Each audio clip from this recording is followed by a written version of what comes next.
I first came to the Dominican Republic 30 years ago when I was working in the Peace Corps. And I was doing a lot of work in the community with community gardens. I've now returned to the Dominican Republic and I've been here for 2 years. This is papaya, this is orange, this is a grapefruit tree. These are all plantains. All of this down here is pretty much chocolate cacao. On my 2 acres of land here, I produce over 40,000 pounds of food, and that's over a 2-year period. Compared to the man who owns all this land here, has all his cattle. 1 cow after 2 years is only 400 pounds of food on the same amount of land. The main thing that we have seen here is deforestation. There's been a massive amount of trees cut down. 30 years ago, it was totally forested. There are coffee plants throughout the entire area, mango trees, everything. The entire area was completely covered.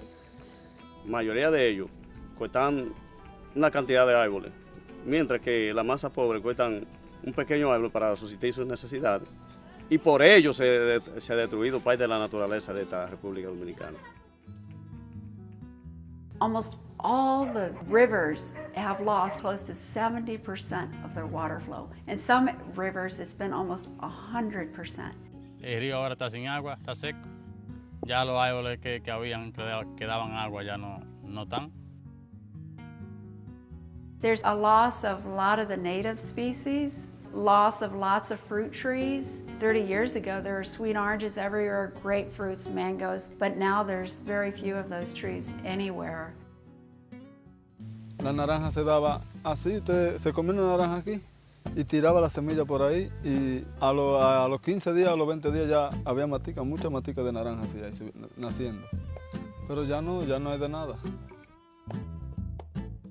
You go to the largest grocery store in Moca, the oranges that are in there are imported from the United States, which is ludicrous. I mean, we're in the tropics and we don't have our own oranges. We're getting oranges brought in from the States.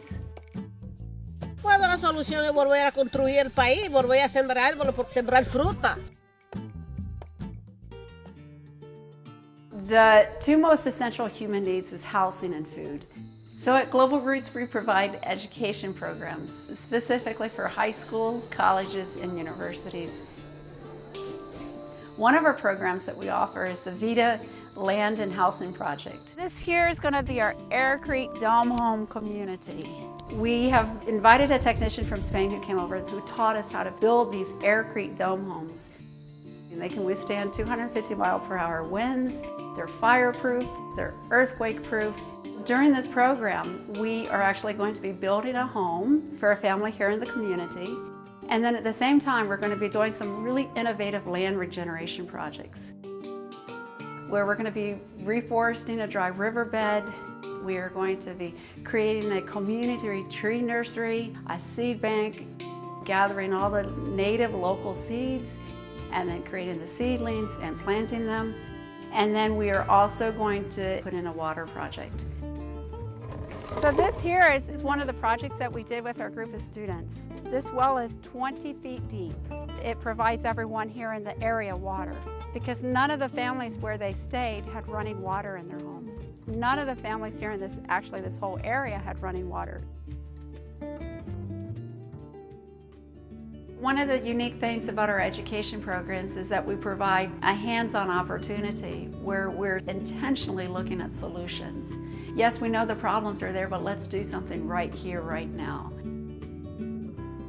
We are also going to be partnering with larger landowners and trying to take a portion of their land and create an agroforest.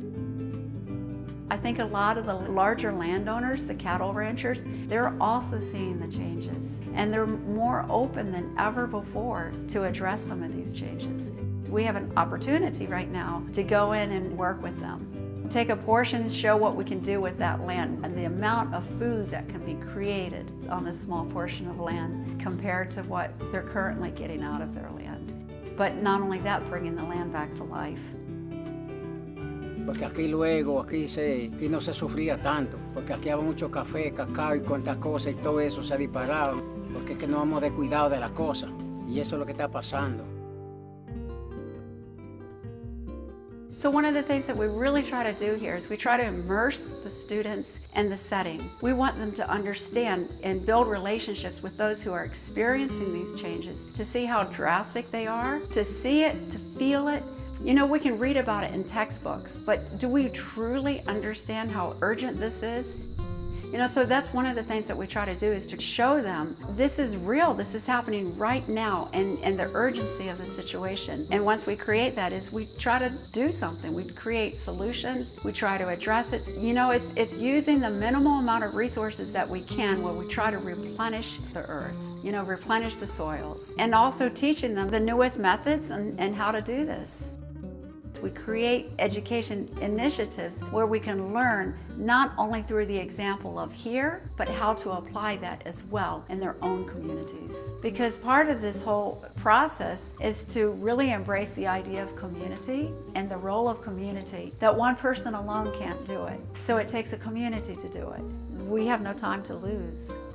It has to happen now.